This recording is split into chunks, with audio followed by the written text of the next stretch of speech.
রাখলাম। ওনার তো এমনিতে ওই চেয়ারটা আসলে ছেড়ে দেওয়া উচিত। এখন আমাদেরই বলা উচিত যে আপনি সরে যান।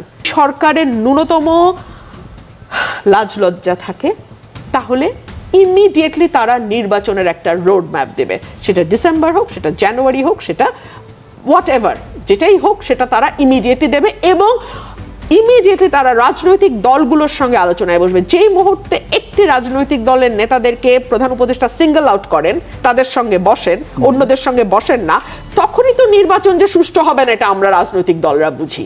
আবার উনি উল্টা আমাদেরকে শুনান যে নির্বাচন সুষ্ঠু হবে। নির্বাচন সুষ্ঠু হবে তো আপনার জন্য।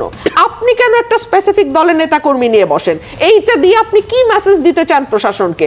আপনি কি ওই মেসেজ দিতে চান যে আপনার পোষা পার্টি একটা আসনও পাবে না, কিন্তু আপনি চান তারা যেন 100টা আসন পায়? এই মেসেজ আপনি আপনার পুলিশ প্রশাসনকে দিতে চান? না, এই প্রশ্নটা আমি ওনাকে করবো এবং বাংলাদেশের একজন নাগরিক হিসেবে আমার পুরো অধিকার আছে ওনার কাছ থেকে এই প্রশ্নের উত্তর নেওয়া। কেন উনি ওনার পোষা পার্টির সঙ্গে বসবেন, অন্য দলগুলোর সঙ্গে কেন উনি বসেন? ঘাড় তো উনি যদি 9 মাসে একটা সুষ্ঠু নির্বাচন এনশিওর করার মতন অবস্থায় না যান, বাকি সংস্কার বিচার আমি সব সরাই রাখলাম, ওনার তো এমনিতে ওই চেয়ারটা আসলে ছেড়ে দেওয়া উচিত। এখন গা বাঁচানোর জন্য এখন শেষ মুহূর্তে চেষ্টা করছেন। দেখেন, তিনি রাজনৈতিক দলগুলোকে খেপিয়েছেন তার পোষা রাজনৈতিক দল ছাড়া। তিনি প্রতিটা সেক্টরে বিশৃঙ্খলা তৈরি হয়েছে গত 9 মাসে। ইভেন তিনি বাংলাদেশের সবচেয়ে আমি বলবো দেশপ্রেমিক সেনাবাহিনী যাকে বলা হয়, বাংলাদেশের স্বাধীনতা এবং সার্বভৌমত্বের প্রতীক, সেনাবাহিনীকে তিনি টোটালি অ্যান্টাগোনাইজ করে তার মুখোমুখি দাঁড় করিয়েছেন এবং হাসনাতের মতন, সার্জিসের মতন, আসিফের মতন বাচ্চা বাচ্চা ছেলেরা তারা সেনা প্রধান সম্পর্কে যেরকম অপমানসূচক কথাবার্তা যখন তখন বলে, লেখে, আমরা চিন্তাও করতে পারি না। এত বছর পলিটিক্যাল ক্যারিয়ার এক একজনের, বিএনপি বলেন, অন্যান্য রাজনৈতিক দলের বলেন, তারা কেউ কল্পনাও করতে পারে না যে এইরকম একটি প্রতিষ্ঠান, যে প্রতিষ্ঠানটি বাংলাদেশের স্বাধীনতা এবং সার্বভৌমত্বের সঙ্গে ওতপ্রোতভাবে জড়িত, সেই প্রতিষ্ঠানকে নিয়ে যাচ্ছে তাই বলা যায়, যাচ্ছে তাই করা যায়। এতদিন ধরে বাংলাদেশের রাজনৈতিক দলগুলো ধৈর্যের পরিচয় দিয়েছে।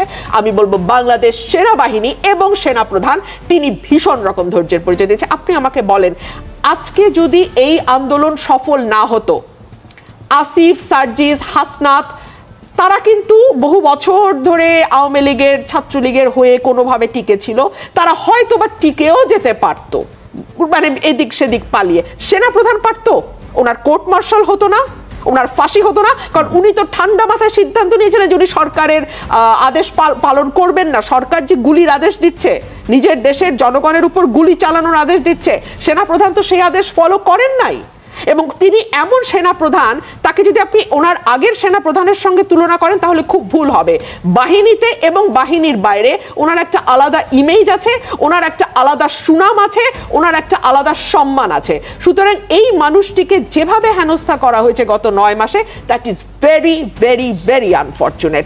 আরেকটা বিষয় হতে পারে ডক্টর ইউনূসের, সেটা হচ্ছে তিনি তার জনপ্রিয়তা যাচাইয়ের একটা সস্তা নাটকের পথে উনি গেছেন, যে সবাই ওনার পায়ে ধরে ফেলবে, বিএনপি দৌড়ে যাবে, না না না আপনাকে ছাড়া তো আমরা মরেই যাব, দেশ ডুবেই যাবে, দেশ বঙ্গোপসাগরে চলে যাবে, এরকম একটা কিছু হয়তো উনি আশা করেছেন।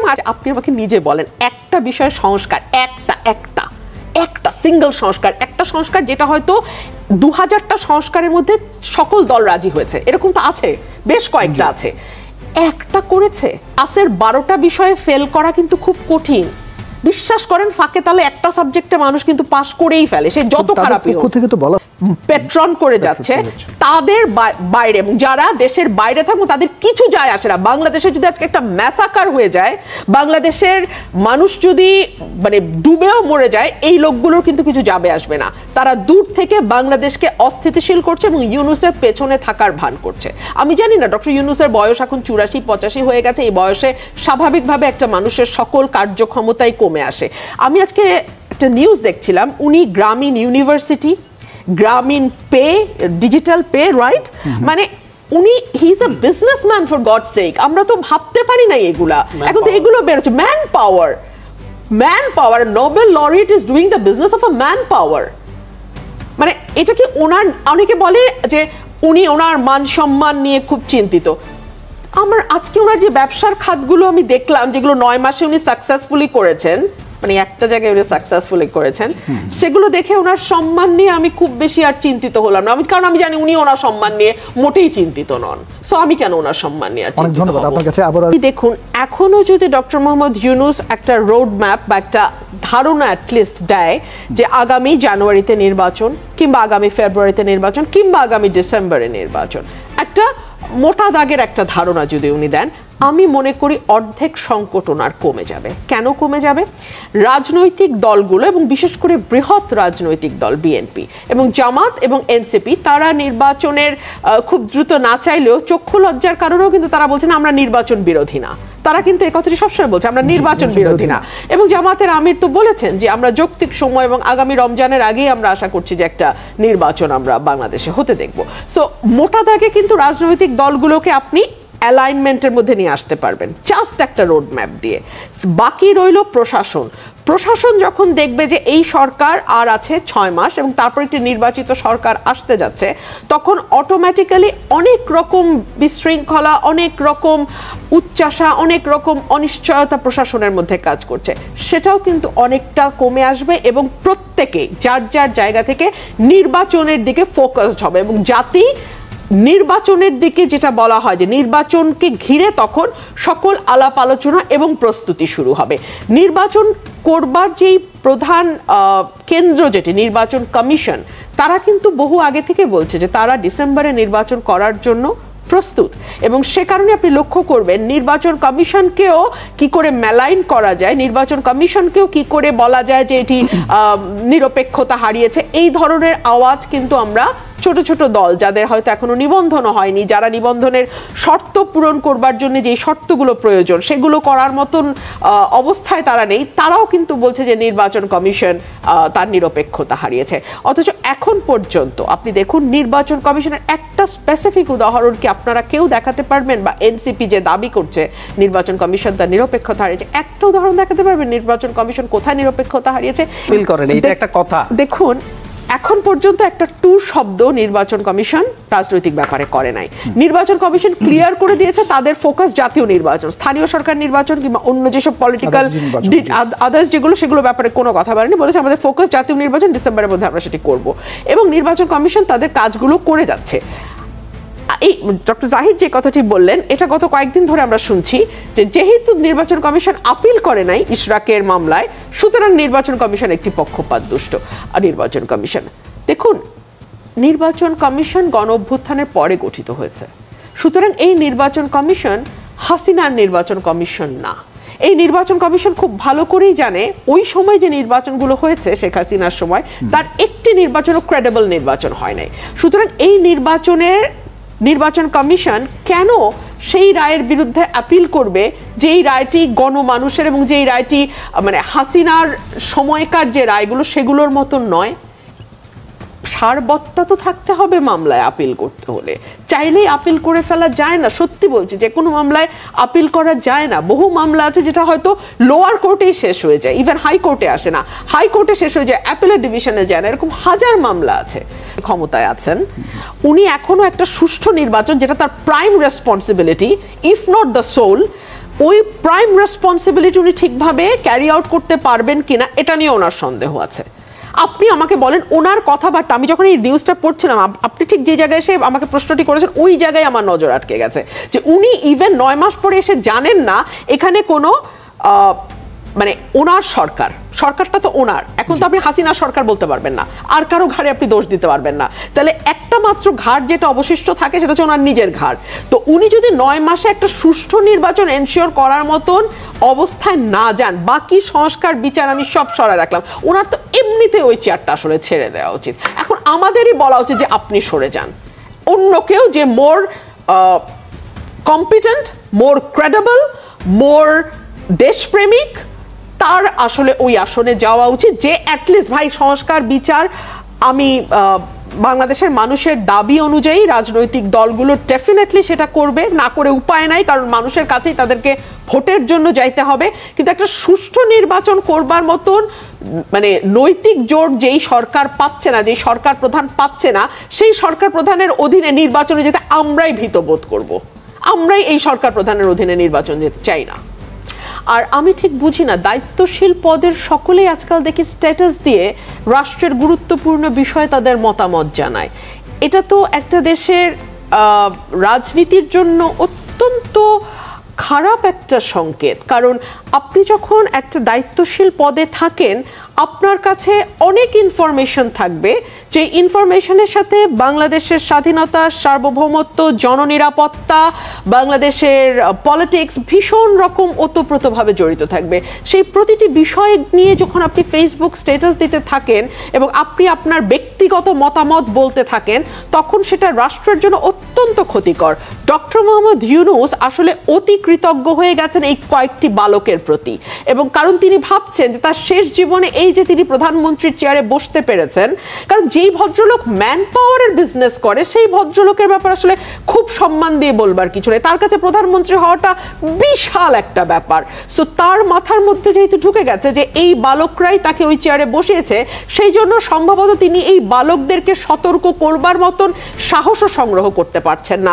আপনি একটু লক্ষ্য করুন, গত কয়েক মাস ধরে কাদেরকে একেবারে ক্যাটেগরিক্যালি মানে ট্যাগিং এবং মানে গালাগালির শিকার হতে হচ্ছে যারাই নির্বাচন চাইছে, সেটা বিএনপি হোক, সেটা আর্মি হোক, সেটা অন্য কোনো রাজনৈতিক দল হোক, অন্য কোনো গোষ্ঠী হোক, এমনকি সাধারণ মানুষ হোক, যারাই নির্বাচন নিয়ে মুখ খুলবে তাদের ব্যাপারেই সংঘবদ্ধ একটা আক্রমণের ইঙ্গিত আমরা দেখছি। এই যে শুরু হলো ডক্টর ইউনূসকে 5 বছর দেখতে চাই, এই শুরু হলো কিন্তু এই বালকদের কাছ থেকে। সার্জিস প্রথমে কথা বলল এবং তারপরে অন্যান্য উপদেষ্টারাও এই বালকদের কথায় নাচতে শুরু করলেন। আমরা দেখলাম প্রেস সচিব বেছে বেছে ওই স্ট্যাটাসগুলো শেয়ার করা শুরু করলেন যেখানে 5 বছরের কথা বলা হচ্ছে, যদিও সেই স্ট্যাটাসগুলো বটের না আসল মানুষের না এআই এর, সেটা নিয়েও অনেক বিতর্ক থাকতে পারে, বাট তিনি সেগুলো শেয়ার করা শুরু করেন। আমরা দেখলাম স্বরাষ্ট্রমন্ত্রী, যিনি তার নিজের কাজে অশ্বডিম্ব, তিনিও কিন্তু খুবই উৎসাহিত হয়ে বলেন মানুষ আমাদেরকে দেখতে চায়। আমরা দেখলাম ধর্ম উপদেষ্টা তিনিও একই সুরে কথা বললেন। ফরিদা আপা তিনি অদ্ভুতভাবে বললেন যে আমরা তো নির্বাচিতই, আমরা তো অনির্বাচিত কেউ নই। আমরা দেখলাম রেজওয়ানা আপা খুবই অস্থির হয়ে যান নির্বাচন শুনলেই, এবং তিনি এক পর্যায়ে পলিটিশিয়ানদের আক্রমণ করে বললেন আপনাদের হাতে তো এত বছর ছিল বাংলাদেশ, কি উন্নতি আপনারা করেছেন। উনি যেই বাংলাদেশে দাঁড়িয়ে এখন কথা বলছেন না, 1971 থেকে শুরু করে এই আজকে 2025 সাল পর্যন্ত, এটা কিন্তু আমাদের পলিটিশিয়ানদের শ্রমে ঘামে তৈরি হওয়া বাংলাদেশ। উনি তো পরিবেশ উপদেষ্টা, ওনার তো এত কথা বলার দরকার নেই। উনি তো বাংলাদেশে পলিথিনটা পর্যন্ত বন্ধ করতে পারেন নাই, বুড়িগঙ্গাটা পর্যন্ত ঠিক করতে পারেন নাই, খাল বিল বাদ দিলাম, রেড কার্পেটের উপর উঠে উনি খাল উদ্ধার কর্মসূচি করেন। এইসব নাটক সিনেমা যথেষ্ট হয়েছে।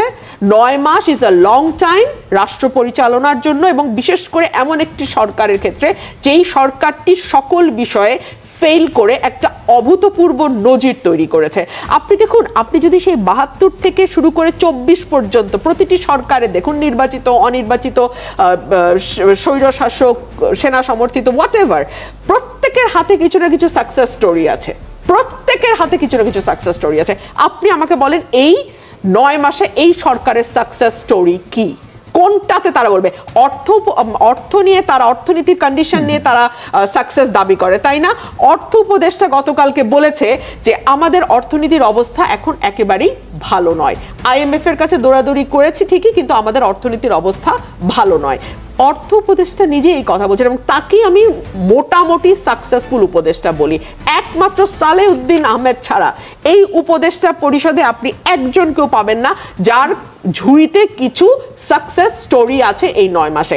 আমার মনে হয় যদি দেশকে স্থিতিশীলতার দিকে আনতে চান, যদি এই বিএনপি 4 বার প্রধান উপদেষ্টার সঙ্গে সাক্ষাৎ করতে চেয়ে তার সাক্ষাৎ পায়নি। আমরা দেখলাম জামায়াতে ইসলামের প্রধান উপদেষ্টার সঙ্গে কথা বলতে চেয়েছে, তাদেরও সেই সুযোগ হয়নি। কিন্তু যেহেতু এনসিপি প্রধান উপদেষ্টার স্নেহধন্য রাজনৈতিক দল, প্রধান উপদেষ্টা কিন্তু এনসিপির নেতার সঙ্গে বসলেন, এবং আমার জানা মতে, যেটা সব মিডিয়াতে আসেনি, এরকম একটি তথ্য হচ্ছে কেবলমাত্র নাহিদ ইসলাম ছিল না, সেখানে মাহফুজ ছিল, আসিফ ছিল, এবং সেখানে হাসনাত আব্দুল্লাহ ছিল। সো তাদের সকলের সঙ্গেই তিনি কথা বলেছেন এবং সেখান থেকে বেরিয়ে এসে তারা সাংবাদিকদের এই খবর দিয়েছে। সাংবাদিকদের কাছে সব খবর যায় না, সেই খবরগুলো সাংবাদিকদের কাছে যায় যেই খবরগুলো ভেতরের রুমে যারা বসে মিটিং করেন তারা সিদ্ধান্ত নেন যে খবরগুলো গণমাধ্যমে যাক এবং তার মাধ্যমে মানুষ জানতে পারুক।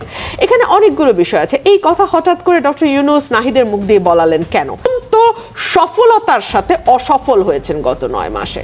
তো সেখান থেকে তার এক ধরনের নেতিবাচক আবেগ কাজ করতে পারে যে আমি খেললাম না, আমি থাকলাম না, আমি চলে গেলাম। কিন্তু এটা যদি হয়ে থাকে তাহলে রাষ্ট্রের এত বড় পদে, রাষ্ট্রের প্রধান, রাষ্ট্রের চালক, ক্যাপ্টেনের পদে আমরা তো এ ধরনের ইমোশনাল মানুষ যারা এক এক সময় এক এক দিকে ফ্ল্যাকচুয়েট করে সেরকম মানুষ থাকাটা খুব স্টেবল না, খুব স্থিতি অবস্থা নির্দেশক না। আরেকটা হতে পারে